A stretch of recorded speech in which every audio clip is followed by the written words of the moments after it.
Práce embryologa začíná punkcí ovariálních folikulů, a to v okamžiku, kdy mu jsou z operačního sálu předány zkumavky s folikulární tekutinou.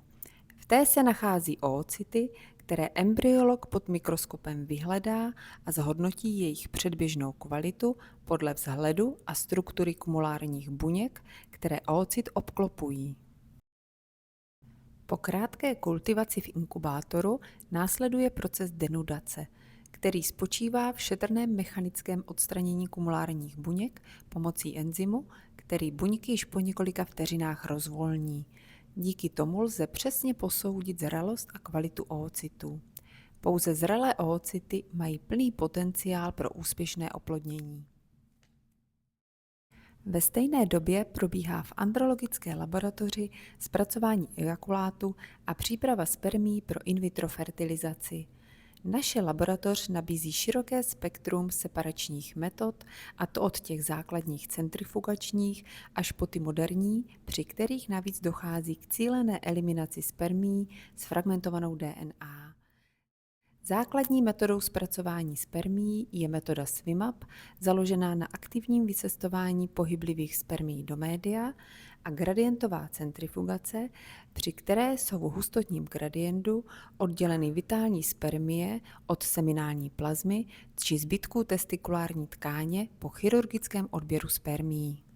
Moderní postupy zahrnují metodu MAX, při které se na spermie se známkami apoptózy specificky navážou magnetické mikročástice. Takto označené spermie jsou poté při průchodu speciální kolonou v magnetickém poli zachyceny, zatímco vitální a kvalitní spermie kolonou volně projdou dál.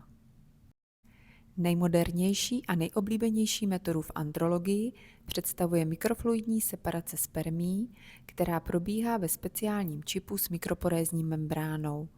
Průchod spermií čipem imituje cestu ženským pohlavním ústrojím a tím dochází k přirozenému oddělení geneticky a morfologicky kvalitních a pohyblivých spermií od těch nekvalitních bez nutnosti centrifugace. Lékaři ve spolupráci s laboratoří vždy volí optimální postup pro zisk spermií s nejvyšším fertilizačním potenciálem vzhledem k parametrům spermiogramu pacienta. Zpracované spermie jsou předány embryologům, kteří je v daný čas použijí k fertilizaci oocytů. Preferovanou metodou oplození je metoda intracytoplazmatické injekce spermie, která představuje vysoce efektivní způsob oplodnění i při závažnějších formách mužské neplodnosti, eliminuje též některé imunologické bariéry mezi spermií a oocytem a minimalizuje riziko polyspermie. Nedílnou součástí každé embryologické laboratoře jsou inkubátory. V jejichž kontrolovaném stabilním prostředí probíhá kultivace embryí od okamžiku oplození až po jejich přenos nebo kryokonzervaci. Naše laboratoř disponuje nejmodernějšími benchtop inkubátory, které umožňují separátní kultivaci embryí každého léčeného páru, čím zajišťují maximální bezpečnost a také rychlou regeneraci kultivačních podmínek po vložení kultivační misky, a timelapse inkubátorem, který představuje revoluční technologii umožňující nepřetržité monitorování vývoje embryí pomocí integrované kamery. Díky tomu není nutné embrya z inkubátoru vyjímat a vystavovat je tak změnám teploty či pH. Výhodou je detailní sledování dynamiky vývoje, což nám umožňuje vybrat ta embrya, která mají největší šanci na implantaci a zdravý vývoj. Součástí laboratorní péče je také asistovaný hatching, tedy cílené narušení obalu embrya pomocí laseru. Tento přesně řízený zásah podporuje další růst embrya a usnadňuje jeho implantaci v děloze. Navíc umožňuje bezpečný odběr buněk pro preimplantační genetické testování. Naše laboratoř standardně provádí prodlouženou kultivaci embryí do 5. až 6. dne vývoje. V prvních 3 dnech je totiž vývoj embrya řízen pouze mateřskou genetickou informací, ale od 4. dne postupně přebírá kontrolu vlastní embryonální genom.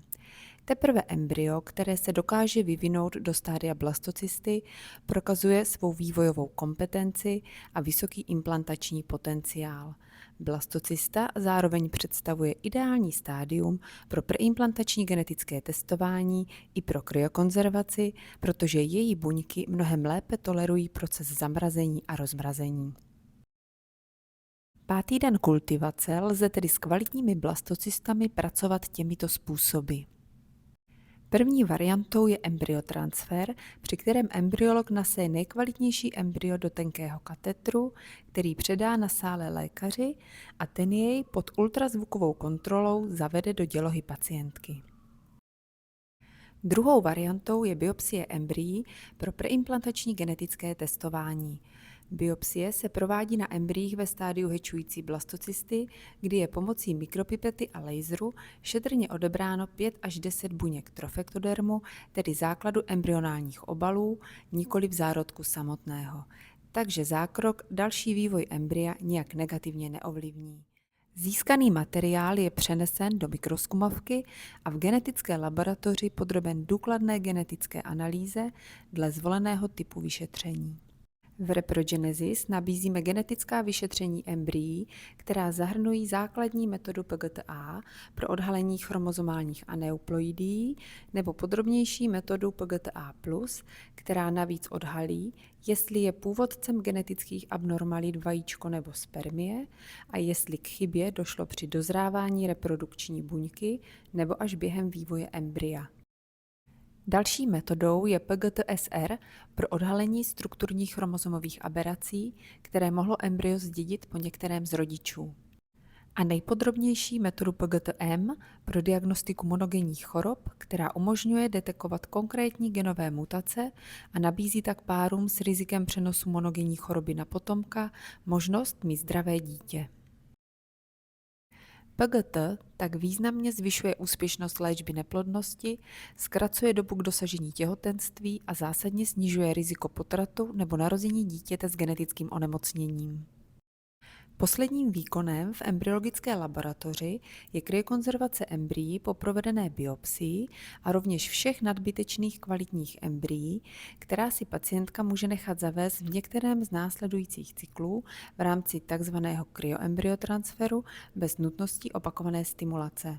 Kryokonzervace embryí, ale i oocytů probíhá moderní metodou vitrifikace, což je ultrarychlé zmrazení, které minimalizuje tvorbu ledových krystalů a zajišťuje tak maximální ochranu buněčných struktur. Díky tomu zůstává zachována vysoká kvalita a životaschopnost embryí pro budoucí použití. Naše klinika nabízí také metodu social freezing, tedy preventivní kryokonzervaci oocytů u žen, které si přejí zachovat svou reprodukční schopnost do budoucna.